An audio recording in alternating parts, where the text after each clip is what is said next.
What's up, friends and fros? Welcome to Let's Get Nerdy. My name is Corey. I'm Wyatt, and this week we're giving our thoughts on Daredevil Born Again Season 1.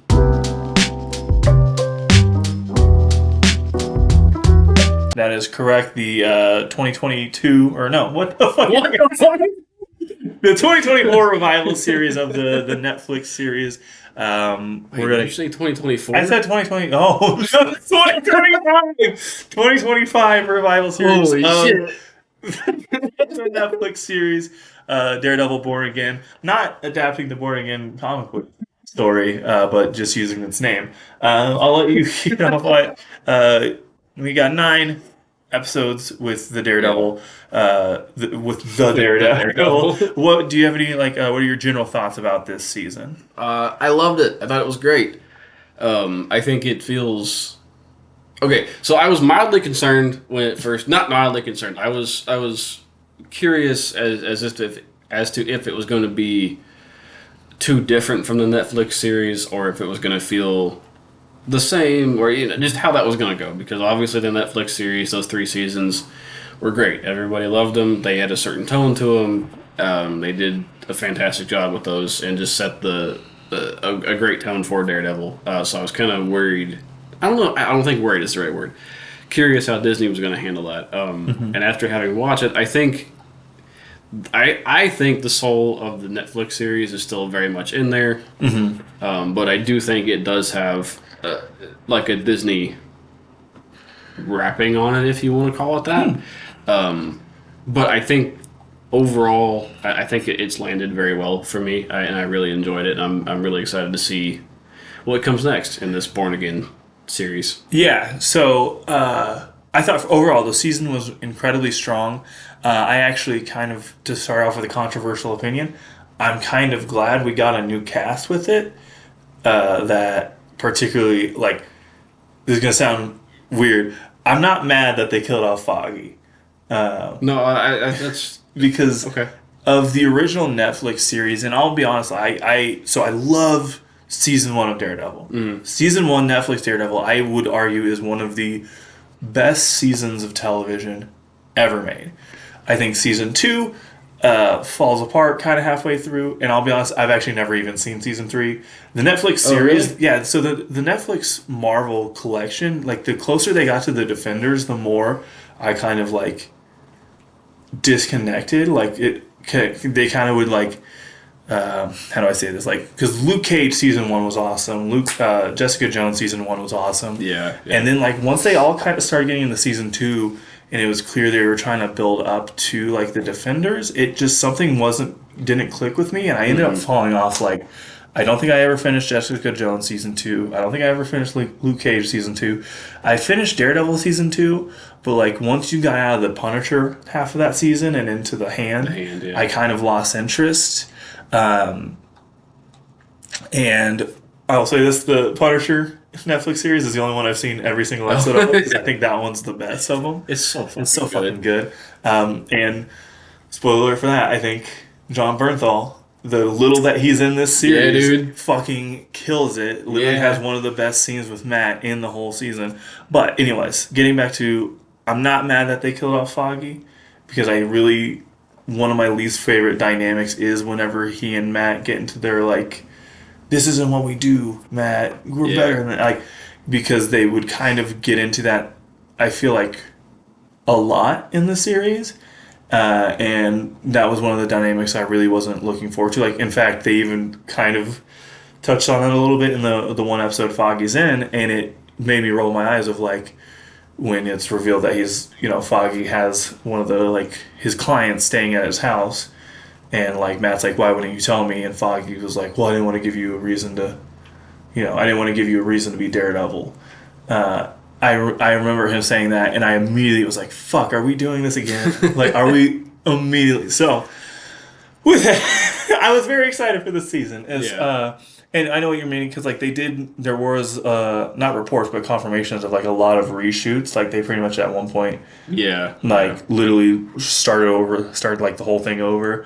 Because this was, I think, Disney was pretty open that this was going to be, not necessarily different in continuity, but different in tone of this was going to be a 24 episode of season of television. This was going to be a TV show, not a 8-hour movie. Yeah. And at some point they like kind of scrapped all that, went back to the drawing board, and then we got this. And overall, I think the season's incredibly strong. I think there are some things that, particularly the finale, I think could have. I don't think they quite stuck the landing with the finale. If I'm being honest. No, I'll agree with that. Yeah. I guess jumping to that, I thought leaving the finale on such a not necessarily a cliffhanger, but there's not really any. It not a cliffhanger, but not a resolution for anything either. Just kind of literally like, shit's bad, guys. Yeah. Uh-oh. Oh no. Without any kind of real. I don't know.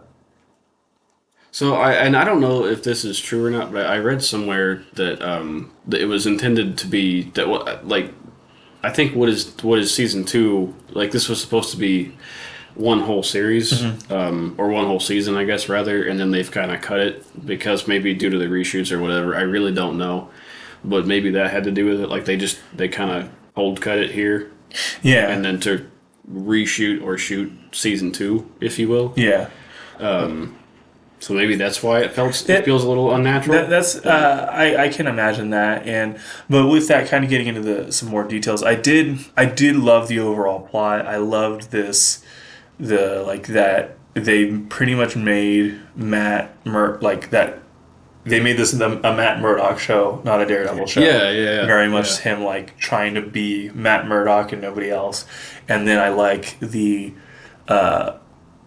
Fisk being the other main character, that he's very much a central character, not just an antagonist. He becomes it.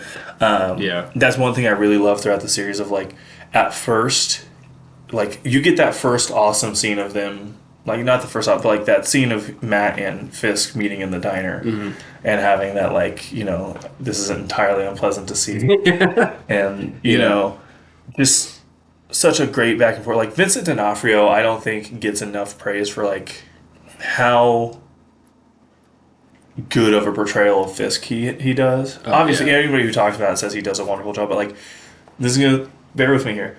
I think this is a Heath Ledger level performance for Vincent D'Onofrio. Yeah. This to me is now Kingpin, the same way that Heath Ledger is the Joker. Yeah. And there's not going to be anything you do afterwards is, unless it's wildly different, it's just going to be kind of a weird, it will pale in comparison. Does that make sense? No, it makes complete sense, because I would absolutely agree. I mean, I think, and honestly, I would say the same thing for Charlie Cox's Daredevil, and Matt Murdock. I mean, I think it's like Chris Evans is Captain America, RDJ is Iron Man. Yeah. I mean, these actors just fit these roles so perfectly. Edward Norton, Hulk. Yeah, dude. Solid. Can't be replaced. Can't imagine that they would choose anybody else. No, I think. I mean, Vincent D'Onofrio. Just talk about him for a second. He just does so good. Yeah. Because he's just he's such a large presence on screen, and you can feel how he intimidates the other characters on screen and stuff. But he's at the same time so just he moves so gracefully, but also so calculated with what he's doing. Yeah. And he does have those explosive moments of anger, but they're really dialed in from the earlier seasons and stuff. So yeah, one thing I liked is how kind of the first part of the season they kind of make it seem like he is trying to turn a new leaf and he's trying to be a good guy. Yeah. And they kind of almost fool you, the viewer, into thinking the same thing of oh, he's this isn't the same fit, and then having that turn of Vanessa's boyfriend in a cage, and torturing him the whole time. It's oh no, he's still a piece of shit. He's he's an absolute villain. Yeah.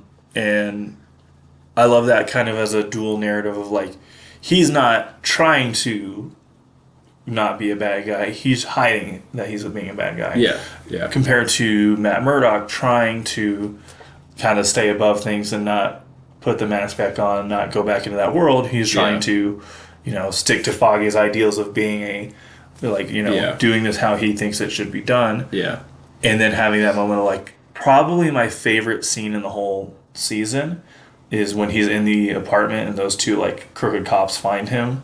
Oh yeah. And he's like, they have him at gunpoint and he's like, don't do this, don't do this, don't do this. And he's talking to himself. It's such a good, like, I guess, because I don't know if we want to go episode by episode or just a general conversation. Like, what's some of your favorite, I guess, other than Fisk and Daredevil, or like specific moments from the series? Specific moments.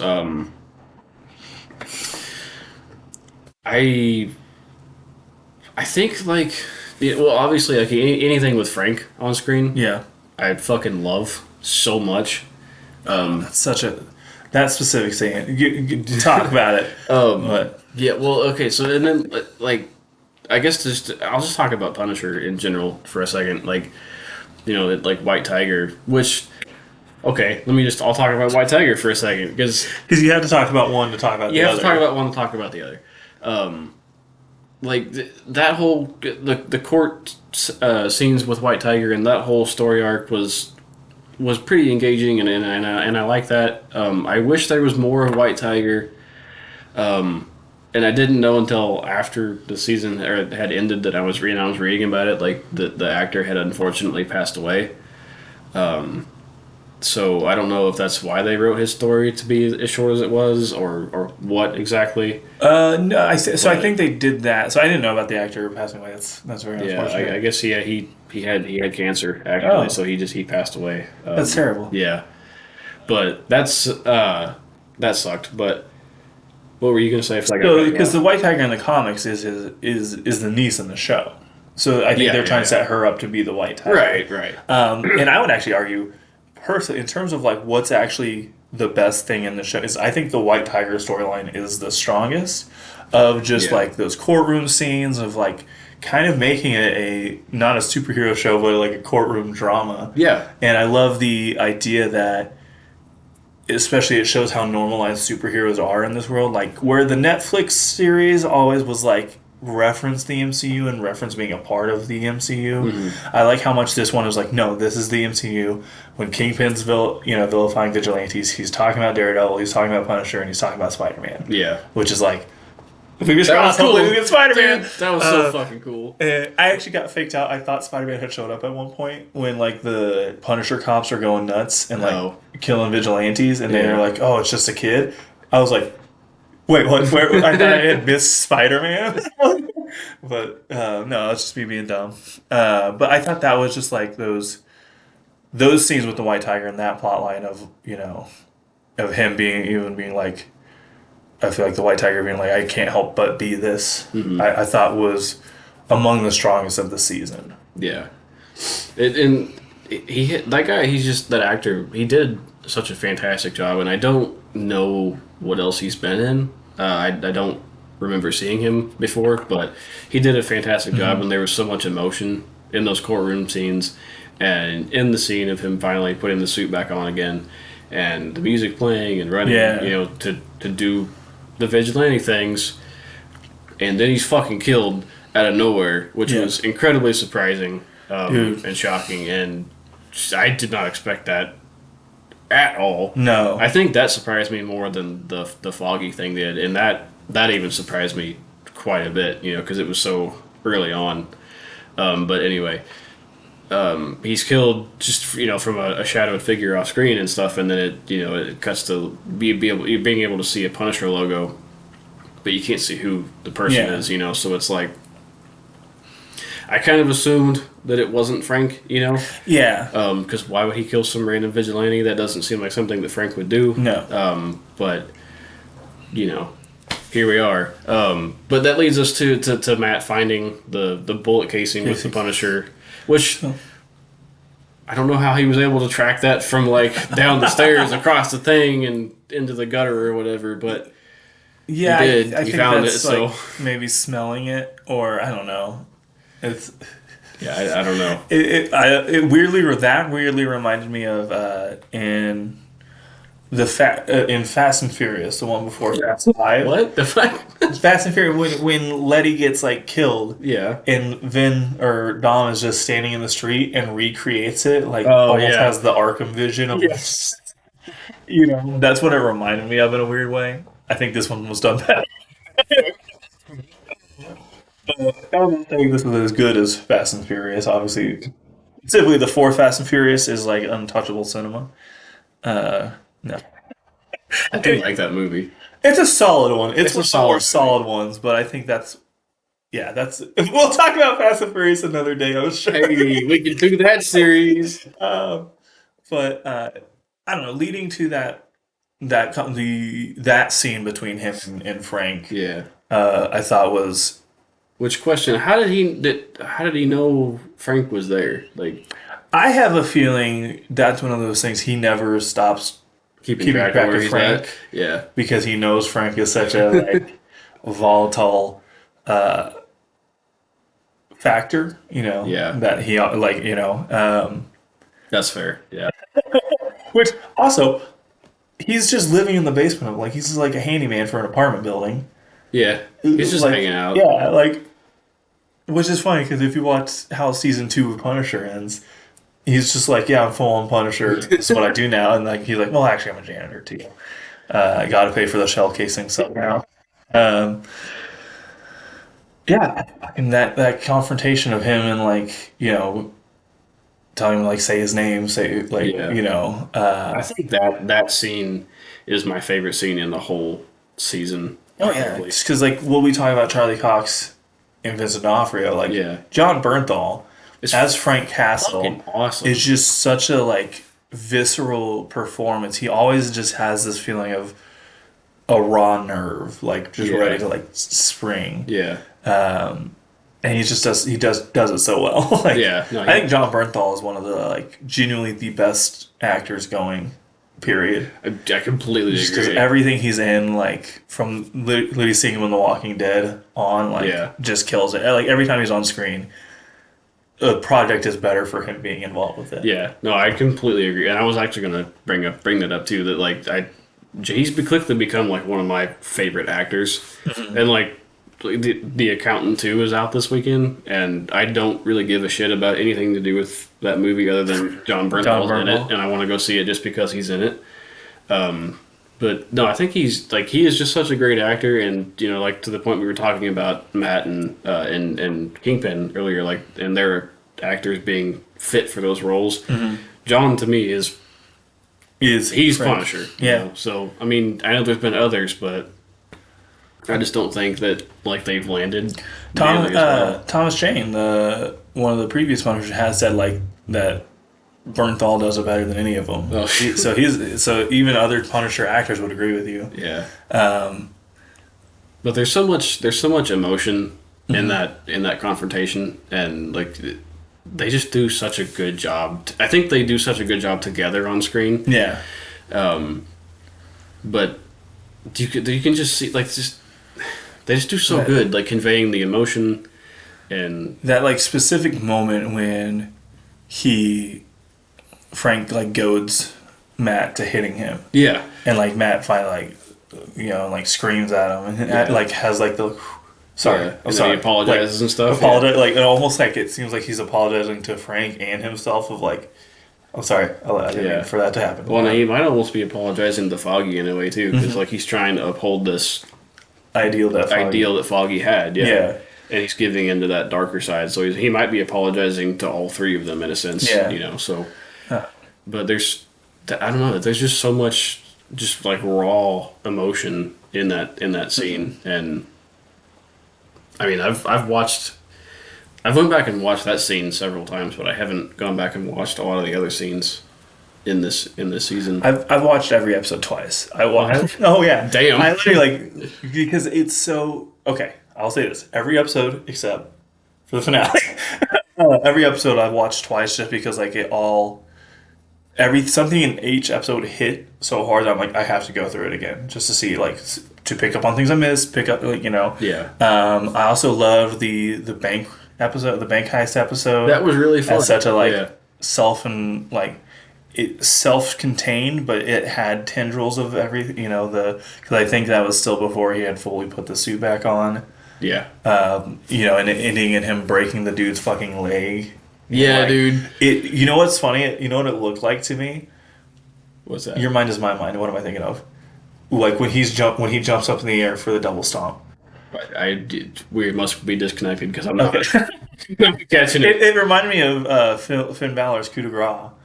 Of like when definitely wouldn't have gotten what that. I'm thinking that. No. But I think you're a bigger Finn Balor fan than I am. So. Oh yeah, absolutely. Finn Balor is one of the best. He's criminally underused right now, but I think he's good. He's good. What do you mean? What do you saying? He's just not my favorite. Okay. Well, anyways, moving on. That's another discussion. Yeah. What the fuck was that? Oh, yeah. I actually don't know where it was. The bank heist episode was great. The leg. Breaking the leg. Yeah. It was such a, feeding into does a great job of feeding into the him feeling the need to put the suit back on and all that. Yeah. And then the moment where he actually puts on the actual suit, like the build-up of Muse in this series. Oh, fuck. We haven't talked about Muse yet. Muse, yeah. Which I haven't read the comic that Muse is from. So I haven't either. I was entirely introduced to that character here.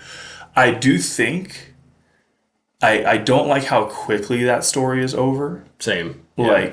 Especially because I think actually, from what I understood, like from the reshoots and stuff like that, he was supposed to be kind of initially the big bad in this series, but they reworked it and stuff like that. I kind of wish they had made it go on a little bit longer, probably honestly into season 2, just because that seemed like such a the build up to him and they presentation of him was so chilling. Absolutely. Yeah, of just the imagery of the dude who was asking him to stop while he's loading him up with the needles and shit was such a they did a fantastic job building Muse up and just setting the tone for that whole arc and stuff. And I do agree. I feel like it ended far too quickly and suddenly. And I mean, I don't think the scene when he gets shot is a bad scene. I just think the timing of it is that should have been, like you said, maybe in season 2 or the second to last episode of season 1 or something. Yeah, or honestly, I feel like they could have kind of built that up to second to last episode. That's the moment that Fisk is this is what vigilantes do. Let's move full on. Because I feel like that did give Fisk so much ammunition to, move his plans forward and stuff. Yeah. And I feel like that would have given that season finale more weight. Yeah. And I don't know. I feel like they should have let things burn. Some things burn a little bit more than they did. Yeah. But I just wanted to see more of Muse. I mean, I don't know. I've heard some rumors and people talking about him coming back and and some I don't know the hand bringing him back to life somehow. And I don't know how that would work or if that's even the thing that has happened in the comic books because I again I haven't read that story, but I would be pretty interested to see more of Muse. I think he's a pretty interesting character, and I mean that I'm pretty interested in like true crime stuff anyway. Yeah. So that was a pretty fun arc. Yeah, and I loved specifically the scene where Daredevil's comeback scene where he tracks him down and he's staring into the red light. Yeah. And all of a sudden he just sees Daredevil running out of it and hits him with the fucking baton immediately. It's super cool.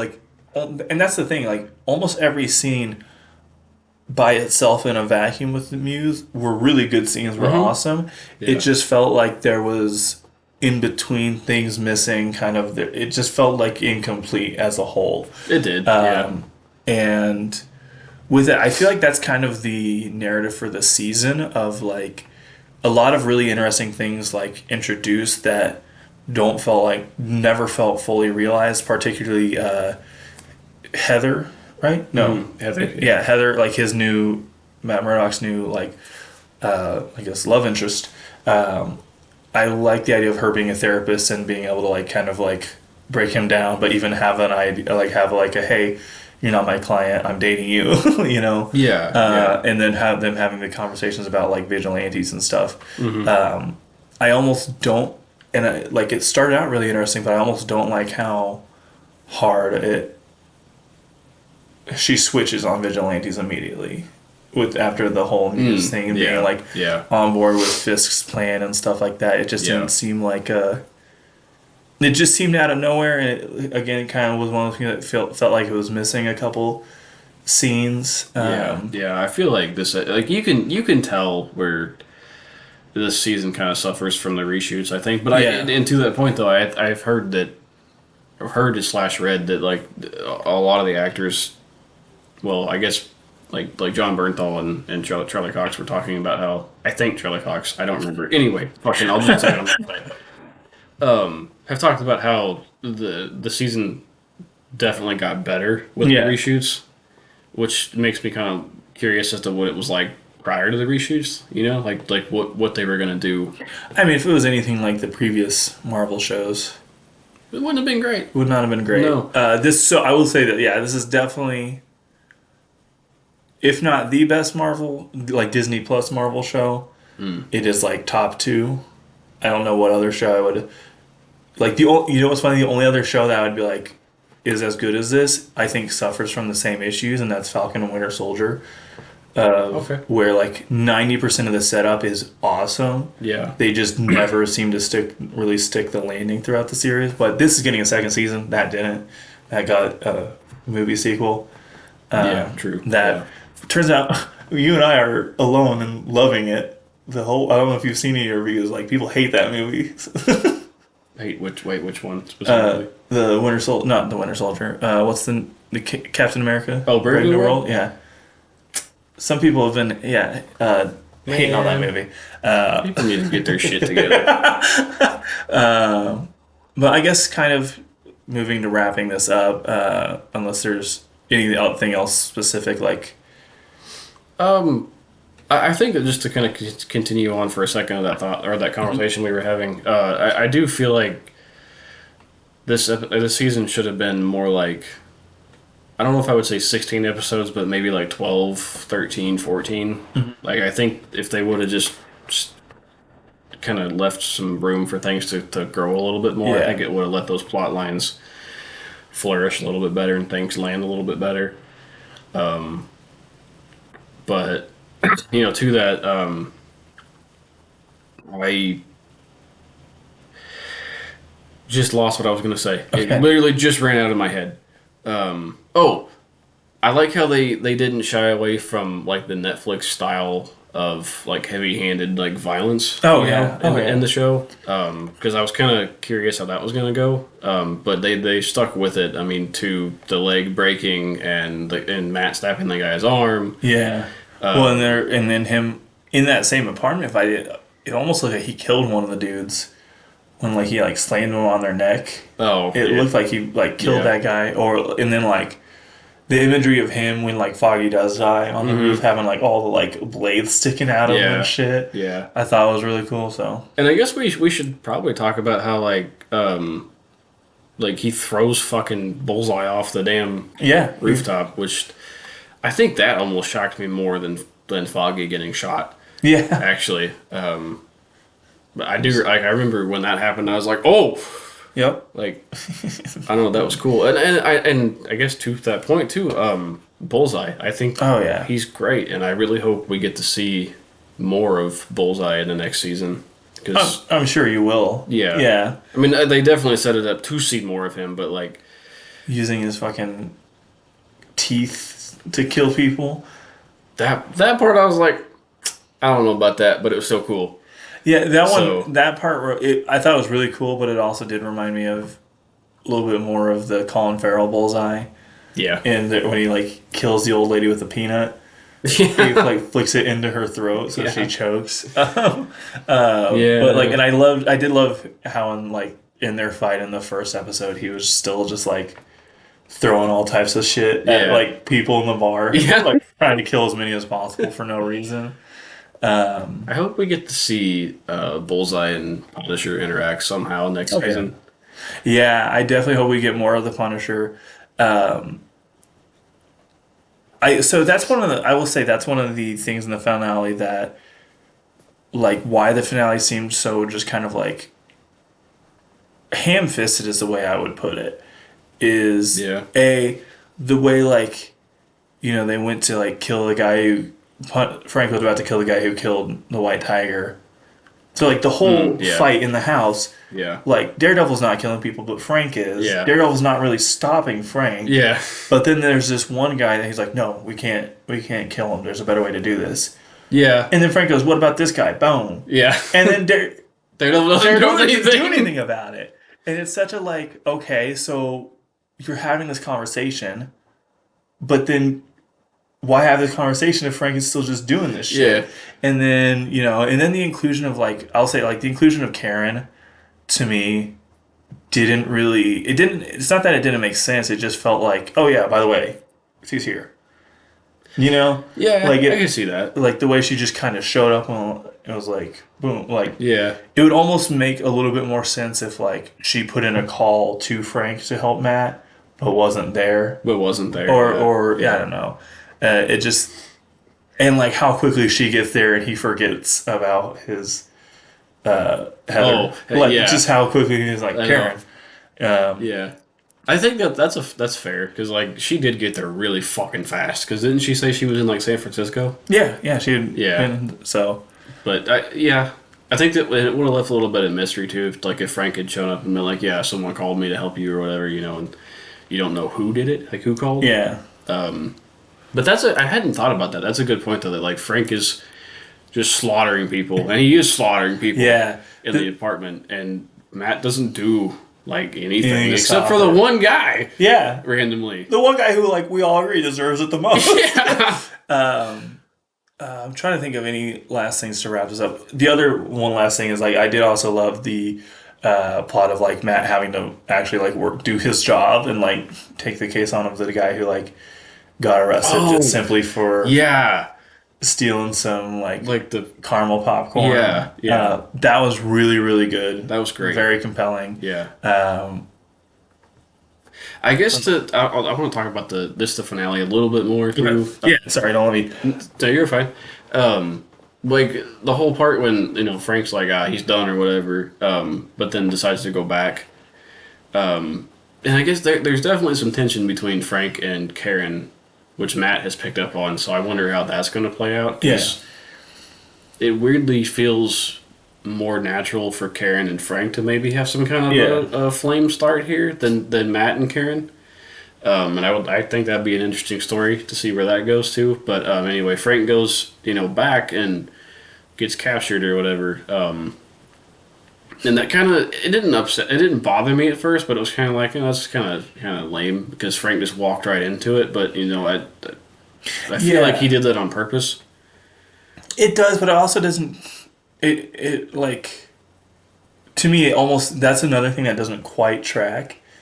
He'll like in his Netflix series he has moments of like putting himself in the lion's den, but it's never seemingly without a plan. Which I guess the way this ends, he might have some sort of plan because like, he breaks the dude's arm and takes his keys, right? But like. That guy is fucking dumb. I'm sorry, but like, I think that was him. That was a moment of Frank realizing that I'm like, he's. How do I say this? Like, because there was that moment of like Fisk with all the cops being like, you're either on board or you're like this dude who just got his skull crushed. Yeah. Which that was pretty cool. That was fucking so brutal. Yeah. I think that was just a dude who was like, yep, we're good. I'm on yours. Not necessarily like and not necessarily the same like aggro douchebags. Yeah. That and I think Frank might have picked up on that. I don't know. I'm probably giving him too. No, I think that's a fair observation actually, because that guy didn't come. I mean, he seemed to be much more like human than the other. Just like you said, like douchebags. Yeah. So I mean, maybe he didn't deserve to have his arm fucking broken off like that. Yeah. But. It happens. So, and I guess it also fits into the like the Frank being able to be this like incredibly charming dude. Yeah. Like the guy on the roof, in season 2 of Daredevil. Yeah. Like, just trying to find one goddamn, moment of peace. Yeah. So I guess it was it was like kind of disappointing that there wasn't more of like a big fight though in the finale, because there was the fight in the apartment, but then it seemed like they were building up to a bigger fight at the docks, and I know that was kind of like, oh, we gotta come back, but I guess watching the episode I was kind of like, what the fuck, are you just gonna leave Frank in there? But I guess like he wouldn't have known Frank was in there, so that makes sense. But and then I've heard people talk about, and I need to go back and watch it to try to hear this for myself. But I've heard people say that like you can hear the Spider-Man theme. Yeah, I've heard the same thing of like it's not the Spider-Man theme, but it's incredibly close to it. Is it? Okay. Yeah, that's like I've heard kind of both things. And so like I read something from one of the, I don't know if it was a producer or a director or whatever the fuck, but they said something about Disney wanted us to put that in that scene, and they were like, we don't know why. I don't know if that's true or not. I don't know where that article came from that I read that had that in it. It was literally a snippet that I saw online somewhere. But I that would be cool to see. And then I guess when he comes into the bar, that was pretty underwhelming. When he's like, "Oh yeah, we need an army," and then they have the It's just a bunch of regular people. It's just really like I like what's the dude's name? The cop, Cherry. Yeah, I have no idea what his name was. You know what I'm talking about? I know what you're talking about. But I liked him. I felt like he was a good kind of like. I thought he was a fresh way of calling Matt on his shit, being like, but yeah, no, I thought that was a pretty underwhelming. Like, this is the team. Yeah, I know that was. I think next season we're probably going to get a better version of that, just because with like the characters like Echo. Maybe Kate Bishop, kind of like out there. Like Echo would, I think, make the most sense to be included because she's so closely tied to the. I still haven't watched Echo. I have to admit, I kind of forget about that. That's a really good series. I really like that. To me, actually, I think that one. I think Echo is the best of the Disney Plus series. Really? Yes, it's really good. I feel like that was just underwhelming though, because like there wasn't like any of the Defenders. Which, I mean, Iron Fist, you take him or leave him, I don't really care. But there is Luke Cage. Where's Luke Cage? Where's Jessica Jones? I mean, Spider-Man. I have a feeling that we, like, and I was going to kind of ask what are your hopes for season 2. I'm kind of hoping we get some more of that, of, like, the actual, like, because I think I've read somewhere that they're wanting to make Kingpin this, like, street-level Thanos almost, that... Oh, okay. Yeah. So I wouldn't be surprised. I don't know if it'll be season 2 or something like, but like there will be a moment of like, ideally like Spider-Man, Daredevil, like Frank coming together, and then like maybe even like bringing She-Hulk back and stuff like that for all of this. That would be cool. That's a show that like I wanted to like, but I just did not like that show. But yeah, I would love to see Kingpin be even. Like have a bigger role than he does now, and that like street Thanos being a Kingpin, like, and that's something I've always wanted to see in a movie since the 90s cartoon, like Daredevil and Spider-Man fighting Kingpin together. Yeah, that'd be so fucking cool. Yeah, which I mean they did announce the new Spider-Man movie. Hopefully, fingers crossed. Yeah. Maybe that's the finale for all this. That'd be really cool. That's true. But, that could be. Yeah.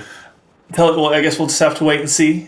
Season 2 is announced for next year, so we don't have to wait that long, but we still have to wait a little bit. But there's still plenty of Marvel goodness coming along, or coming our way with, hopefully Thunderbolts is really good. The trailers have looked fucking awesome. So good. And then Fantastic Four, we got Superman, it's not Marvel, but it's still comic books. We got a bunch of shit coming our way. This is going to be a good year. This is going to be a good year, good summer, and we're going to be here all capturing it, or talking about all of it to some extent. To some extent, So if you want to follow along, please like and subscribe. Until then, we got to get back to nerding out. Thank you.